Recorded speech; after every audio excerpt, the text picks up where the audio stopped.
Hello and welcome to the debate. I'm your host Maqbool with you at PTV World. In today's show, we're going to be taking a look at Pakistan's economic situation, particularly in light of the approval with regards to the SLA of the Extended Fund Facility by the IMF. That means that we will be potentially receiving $1 billion as part of the EFF. This is, of course, important in terms of the victory that has been given not only just now, but also in terms of the effort that has been put into place since the government came into power. And of course, with the previous SLA, and of course, with reference to what has happened as part of the first review. But however, we've seen that the Prime Minister is quite cognizant of the fact that that's not just the aim, it's a means to an end. And he has emphasized that Pakistan, or any country for that matter, will not be able to succeed unless they are able to make those steps and changes at home and take those steps in the right direction that are needed to, of course, putting the country on the right path. And this is extremely important given the fact that Pakistan, unfortunately, has been going to the IMF time and again. And while we have seen recoveries in the past as well, there seems to be an abandonment of the direction and the way forward in light of the chance of rapid progress, or with governments and political decisions not in the right order. So we're going to be taking a look at what that means in terms of how we're taking a look at our relationship with the IMF as of today, and then, of course, taking a look forward as to where do we hope to achieve by the end of this EFF, as the Prime Minister has also pointed out that he hopes that this is the last time that we're really turning to the IMF and that we're able to take control of our own situation. So we're going to be taking a look at that, and then, of course, in the larger context of things in terms of what kind of economic and structural reforms are required and whether or not we have that sort of political will and consensus that is needed to achieve that. That is going to be our focus in the debate today. For this and more, as always, in the studios, I've been joined by senior analyst Farrukh Pitafi and Raja Faisal. We've also been joined online by senior economist Mr. Nasir Iqbal and Dr. Niaz, Murtaza, who's a political analyst. Thank you very much, gentlemen, for being part of the discussion. And Nasir, I will start with you with reference to how we're seeing the particular victory with reference to the SLA and the $1 billion expectedly from the IMF as part of the EFF. And then, of course, put that into perspective with what the Prime Minister has said in terms of what really is needed in terms of tangible and substantial effort at home. I think it's like a great news for Pakistan, especially for the economy of Pakistan as we are heading toward the next budget. Probably this agreement would provide a lot of space to government of Pakistan in terms defining their future priorities, because the next budget basically would be a key for the revival of the economy. On the one hand, we are struggling, as you know, the recession in the economy. Probably the GDP growth rate would remain around 3%. But on the positive side, there is a significant decline in inflation. You know, it's around like 2 to 3%, and there is a substantial reduction in the interest rate. So these are the some positive, and with these positive, this IMF agreement would give a lot of hope for us to actually introduce those structural reforms those were missing in the previous era. So if we really want to make this as a last IMF program, we have to focus on more deep and structural reforms. And probably this time government is actually willing to go for that type of reform. So we are all hoping that in coming month and year, as with the government launch very ambitious agenda of these reforms under the umbrella of this Udan Pakistan, where they spell out the vision for the Pakistan for next 10 years and then the 2047 again. So this would be a starting point for us, and we have to define our direction in the coming budget. So all these are the positive things. There is a stability in the exchange rate.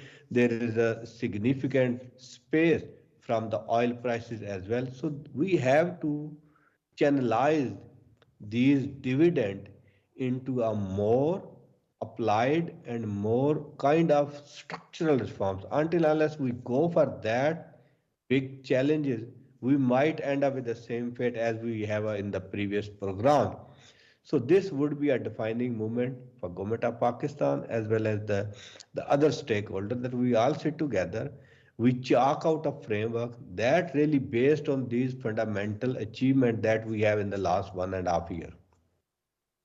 Right, absolutely. And while we talk about that, Mr. Nasir, the ways in which we're actually looking at that direction, especially in terms of the infrastructure and the institution that will be taking the lead. Of course, the finance ministry is there. But I want your take then on where exactly will that drive or direction really come from, given the fact that we don't have a history of consistency of policies or that we don't have the same people in the same chairs making the same decisions.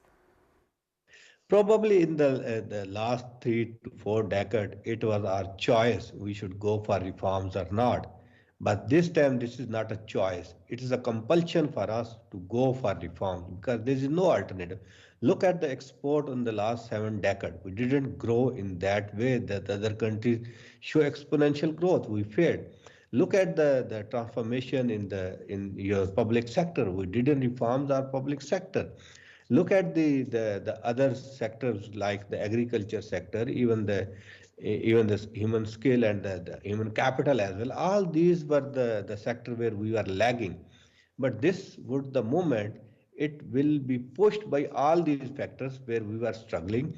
And this 5E framework that government is basically pushing, like the export, the digital economy, equity, e-Pakistan. These are all the pillars that are the really looking forward for the modernization of this country and for the productivity. I just like have a discussion with the Chinese expert on what kind of short-term reforms we are looking for.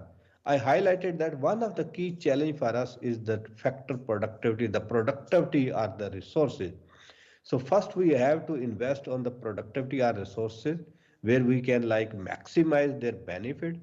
Secondly, we have to focus on the very key innovative areas like we have the potential in the IT sector. We have to go for providing ease of doing business. As I propose, the idea of this years would be called as a business year because until unless we promote our local businesses, we allow our investor, we will not be able to materialize the goal of a trillion economy because for a trillion economy you need to at least have a growth 6 to 7% or even more than that. For that, the potential and the stimulus would come from the domestic investor. And for the domestic investor, the key reform that I suggested to government of Pakistan, let the people do their business with the only two documents. One is your CNSE, other your bank account. Leave all other things behind. Let the people to work at the very first stage. When they've set up their business, then you ask them for tax, then you ask them for the other regulation for like that. So these are the real reform. The business is the key and we have to promote our local business. We have to rely on our local investment apart from what we are relying on the foreign direct investment and also some like a stimulus from the neighboring country as well. So the real reforms would come from our own country and we have to rely on that. Absolutely, Dr. Niaz, I want your take on that as well. Given, of course, that a lot of the economic reform that we keep pointing towards also depends on the kind of decisions that are going to be taken by the politicians and people in the parliament and of course the top leadership. And I want your take on how we've historically dealt with the IMF politically also. While the PM, of course, is saying and hoping that this is the last one, but given the ways that Pakistan and its politicians have taken decisions in the past and the fact that we haven't really seen a continuation of those policies, or the fact that there is more preference in moving towards growth or change that can be shown as part of a certain government's tenure rather than a long-term direction that can be set, is what something that takes priority, unfortunately, in terms of decision making. So I want to take whether or not there is that shift or that compulsion that Nasir Sahab was referring to. Will that be possible? Have we somehow surpassed that political interest and given finally priority to how we're looking at the country's progress or in the long run? Yeah, thank you very much. In order to answer that question, we need to understand why we periodically get into this mess where we have to go to the IMF. And the reason for that is that we achieve growth That's the imperative of every government, especially near elections, that they have to have high growth so that they can re-win elections. So when it comes near an election, what happens is, they try to pump up growth, but because they haven't done reforms, our growth doesn't come from increases in investment or productivity, what Mr. Nasir was talking about. So if you compare Pakistan with, say, China or India, China's investment GDP ratio is 40%, India's is 30%. The last three times that we had growth under Musharraf, PMLN, and PTI, our investment GDP ratio was between 15 and 18%. That's about half of China, and considerably less than Bangladesh and India. So how do we achieve growth? When we start achieving growth, we increase our fiscal deficit. The government starts investing in all these development funds. The money supply is let loose, so there is more money flowing around, and then the current account deficit is allowed to go high, so that there are more imports. So what is the result of that? When your fiscal deficit and money supply increases, that increases your inflation. When the current account deficit balloons up, that depletes your foreign reserves, and then there is this panic in the market that we only have 4 months, 3 months, and 2 months of reserves left. So then you have to go rush to the IMF when that happens, and that usually happens close to the elections. You're able to win your elections because of this fake growth, and or lose it for whatever reason, and then the next government comes and they immediately have to rush to the IMF because our foreign reserves are so low.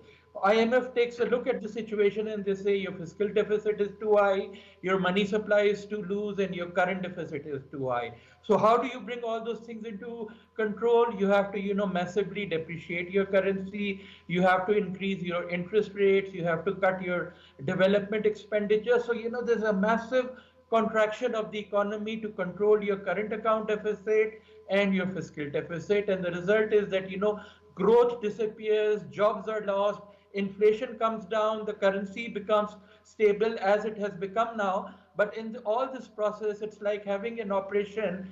Jobs are lost, factories get closed, their links with suppliers, with their sellers break down. So all of that has to be recreated once you have the stability that we have now. So now, if we want to move forward, we have to do reforms of the type Mr. Nasir was talking about.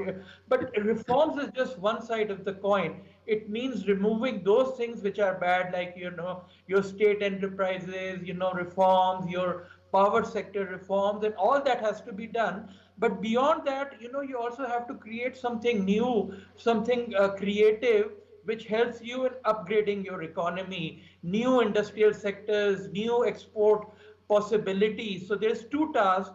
If you want to now move from the stability to durable growth, the reforms, removing all the bad things, but beyond that, which is even more important, creating a new vision for upgrading the economy. The skills required for achieving economic stability are very different from the skills required for doing the reforms and creating this new vision. For getting economic stability, two people can just sit in their offices, the finance minister and state bank governor. The state bank governor can increase the interest rate, depreciate the rupee. The finance minister can cut all the development expenditures, increase your import duties, etc., to bring the economy to a slowdown. So that's a very different skill set. That's just administrative work. But now, to create this vision and to do the reforms, you need creativity, you need political will, and that is where all our governments have failed. Whether it was the Musharraf government, the last PMLN government, the PTI government, they just could not do the reforms or create the new economic vision for the economy. So this is the task before this government, and this is what will make sure whether we go back to IMF with the same cycle of getting growth again with your fiscal deficit or current account deficits, or creating a new vision. And looking at that and looking at how things have gone in the last 1 year, I think there's a lot left to be done to go to this new path. Right, absolutely. And Faisal, I want your take on that, because when we talk about the ways in which we have seen the efforts made in the past, and Dr. Niaz is right in pointing out how we've actually dealt with in the past, but there is so much in terms of integral action that needs to be taken. And I want your perspective in terms of what we have achieved, in terms of what the IMF has also claimed, the kind of progress that Pakistan has made and the kind of successes that we made. How sustainable and long term do you think those are, given the fact that right now, again, we're part of the EFF that we're dealing with, but that will continue onwards? Yeah, Sana, obviously, when we talk about the efforts which were made by the current government, be the time when they were as a PDM government, the previous one, and of course the current coalition government, in these two governments, of course, very harsh decisions and much needed decisions were taken. Reason being, of course, Pakistan was supposed to take care of its economy and save it from getting bankruptcy, which now, of course, we are happily telling the world that, of course, we are coming out of that phase and we have stabilized our economy. And yes, we know that there were very bitter decisions which were taken by a political government. Normally, political governments and political parties, they don't go towards that, but for the larger interest of the nation, for the larger interest of the state, Pakistan as a state, of course, they have taken these decisions.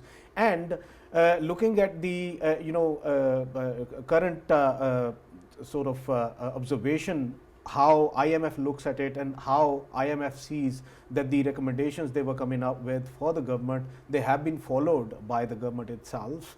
And in the whole scenario, of course, we see that Pakistan has increased its tax net, and that was much needed. Of course, we know that in last 3 years we have seen the positive tendency towards more and more people getting into enrolling themselves into the tax net, and that tax collection has gone better, and the satisfaction is also from the IMF side, though more improvements are required from them, but it is a very positive trajectory which is happening in terms of tax collection as well from Pakistan. But when it comes to how to further enhance it and stabilize it for the future, of course, when we talk about the current government, especially Prime Minister himself has highlighted again and again that youth needs to be getting more and more opportunities in Pakistan, and then opportunities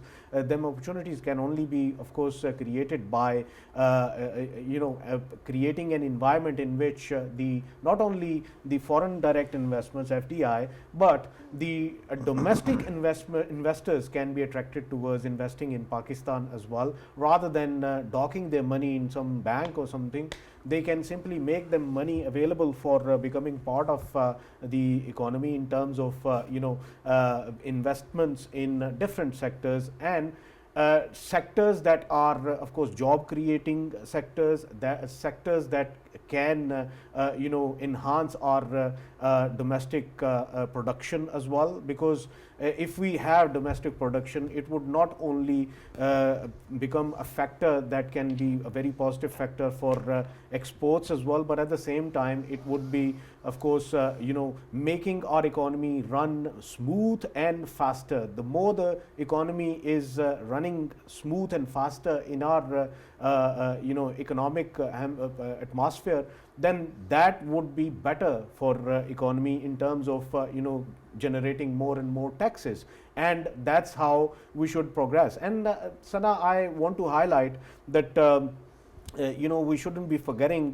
the aspect of Pakistan military. They have been playing its role, and Chief of the Army Staff, he had his own interest in, of course, reviving the economy. And in that context, of course, we know that Pakistan has been attracting agri-tech to enhance our agricultural production. When it comes to, of course, minerals, minerals exploitation and exploration, that had been boosted in Pakistan. And when it comes to IT sector, when I highlight IT sector, I always have youth of Pakistan in my mind, because if we take the example of the first 2 years of obviously PDM's first year, and then PDM when it had started the current government when it had its own start. Of course, we saw that there was a tendency, only because of one reason, that the job creation wasn't available in the IT sector, but now it is being taken care of. It is being taken care of. Why? Because of course there is a special sort of interest of the government as well as Chief of the Army Staff as well, so that we can enhance the IT sector. We have the capacity to earn more of the billions of dollars in terms of IT export, and Pakistan's youth, it is very well capable of course, playing a very positive role in terms of attracting FDIs and attracting the IT exports from Pakistan, and that can be very positive for our economy as well. So in this whole scenario, of course, we are seeing that the current government and Prime Minister of Pakistan is having a keen interest in enhancing IT sector and the different sectors that are directly related to the job creation for the youth, and youth are even being promoted in terms of they being entrepreneurs in the IT sector as well as the other generating sectors as well. So to me, I think like small businesses, and they are attracted towards it. To me, I think in coming future, if these sectors are very well catered and very well looked after, then we can simply say that this will turn out to be the last IMF deal we have went towards, and maybe in coming future we won't be needing it at all. Reason being, by then we will be stabilizing ourselves in the job creation sector and in the domestic production. Pakistan really needs to look into whatever the sectors are, even if it is agriculture sector or the other products that Pakistan excels at. I think Pakistan will be getting out of it with the positive fact which is seeing right now. Right, and that of course is the hope. But I want your take on this too, Farrukh, especially in terms of the kind of elements that Faisal has pointed out, especially coming in from the military side as well. We know that the SIFC was also created for a certain purpose.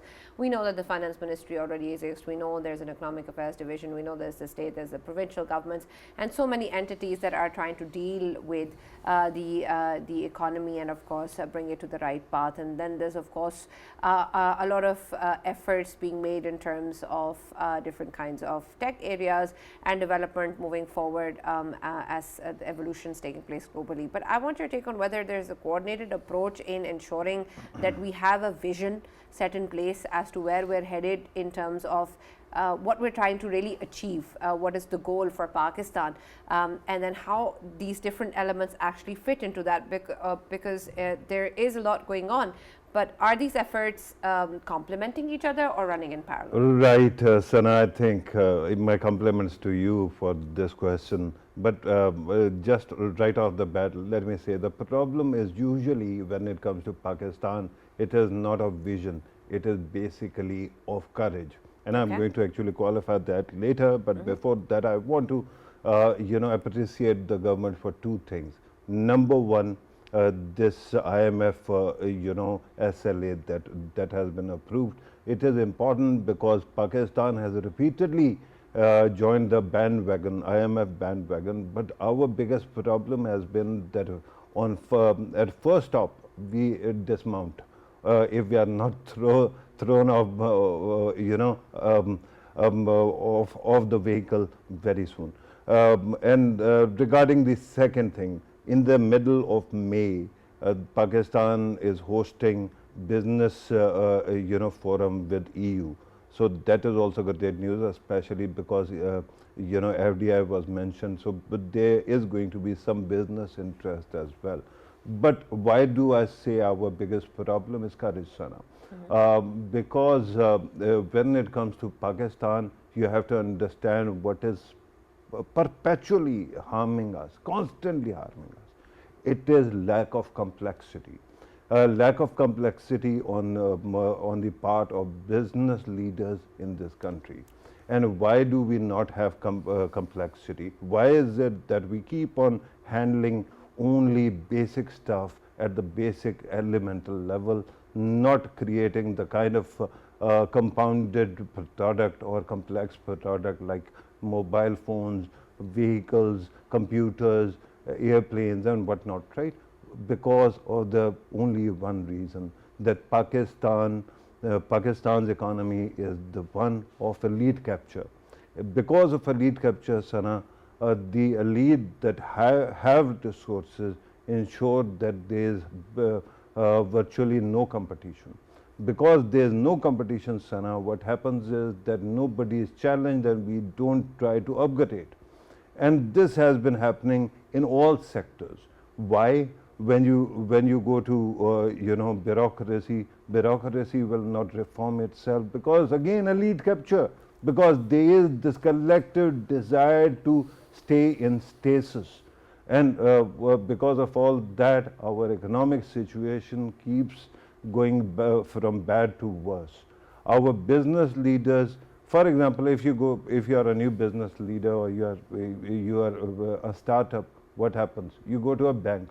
How often do you get the kind of money that an established business will get? Hardly any. Similarly, when you talk about regulations, if you go to a bureaucrat to clear your project, how likely is it that without any kind of additional graft or any kind of inducements you are going to get that project cleared? It doesn't happen. So essentially you can create these artificial mechanisms like SISC is a commendable forum. I'm not going to take the credit away from them. It is an attempt to suspend these 3 layers of bureaucracy that keeps on harming staff, right? Essentially installing a temporary elevator in the building of our 3-story bureaucracy to help people get access to one window. But the problem is, till that time you are not going to have competition, there is not going to be any challenge. Although there are examples of countries, or economies getting better despite elite capture. There is one example of India, where perhaps because the owner class, because the elite class was so powerful and rich at the time of inception, that the country managed to take off, and that again took it 50 odd years to start moving in that direction. But basically it comes back to Hamza Alvi's critique of Pakistan's political economy and land tenure system, the way our state keeps on preserving, protecting the elite. That is why we have to go back to IMF again and again.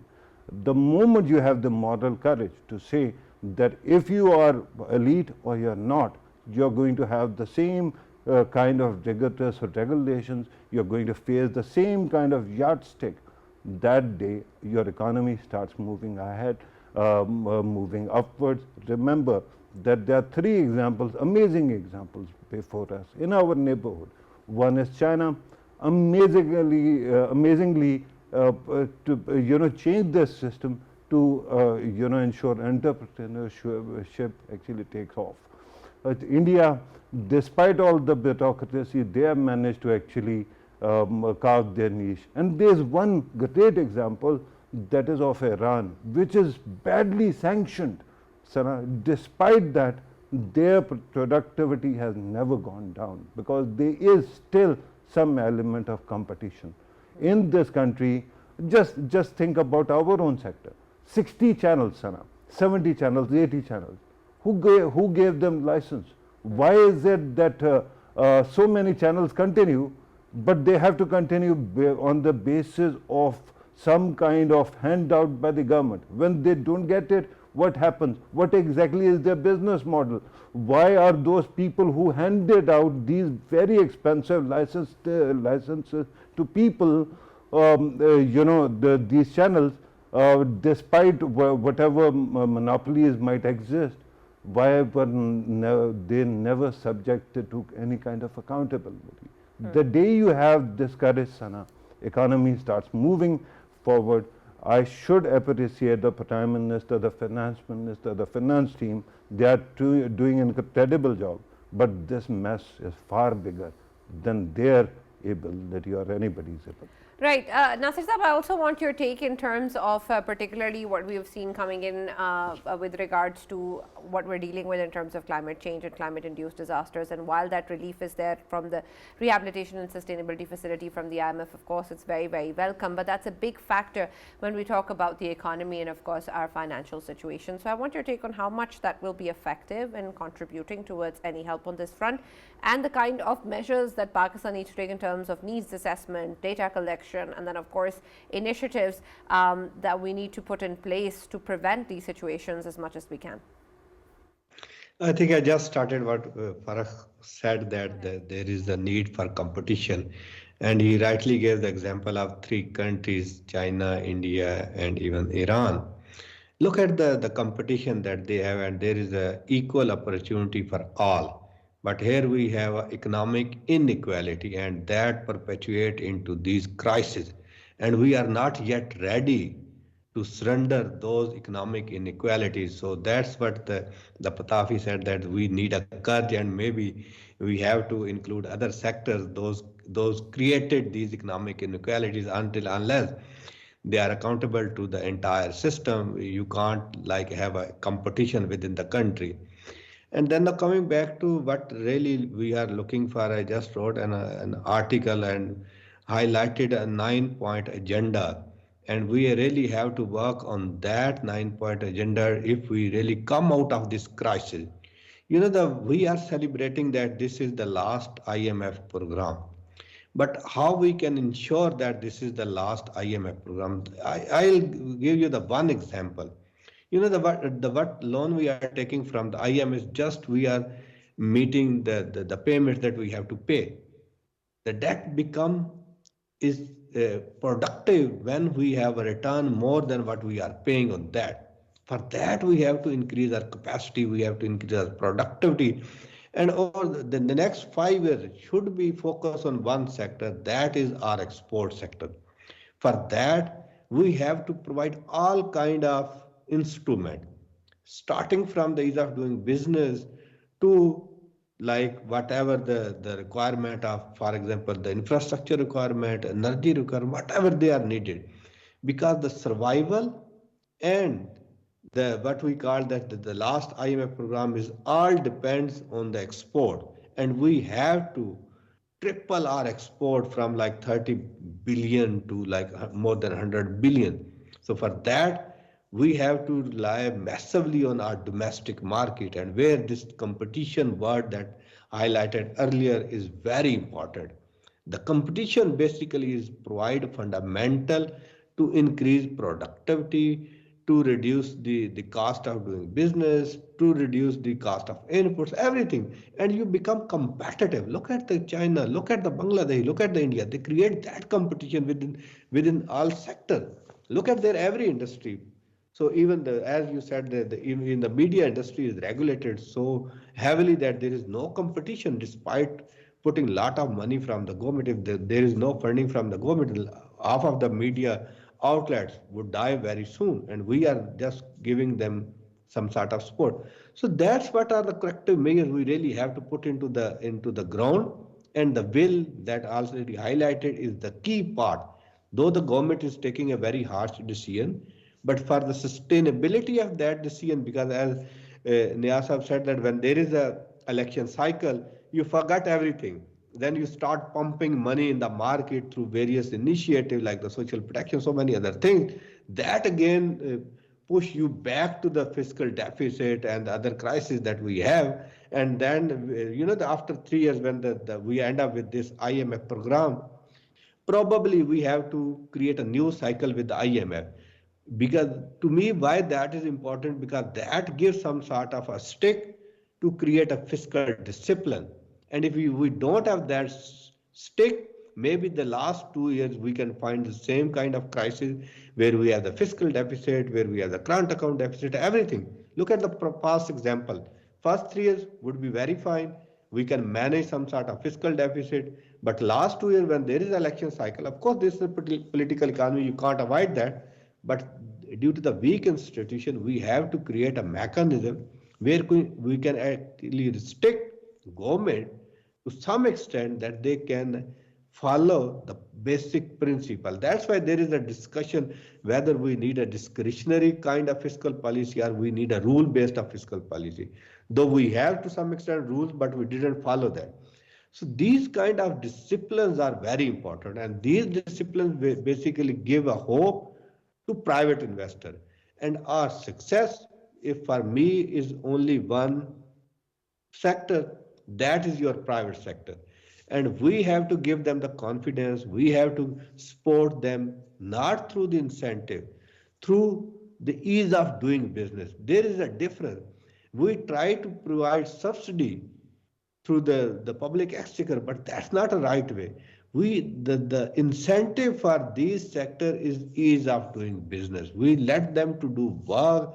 We create some sort of ease for them. If there is any bottlenecks at the global level, the government should put a lot of effort in terms of resolving those issues and also identify new markets. As Niaz have said, we have to create a new sector because that's the way we can engage our this youth, and we have to convert from the youth liability to youth asset, youth dividend.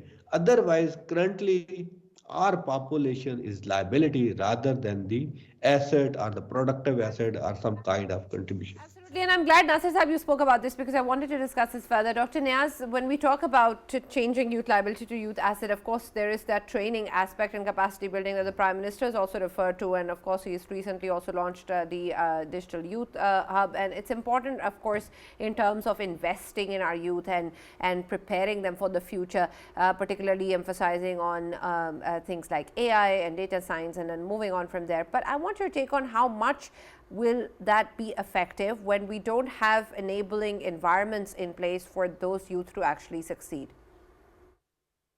Yeah, I mean, that is, the challenge before Pakistan, that, it's not just about one or two things.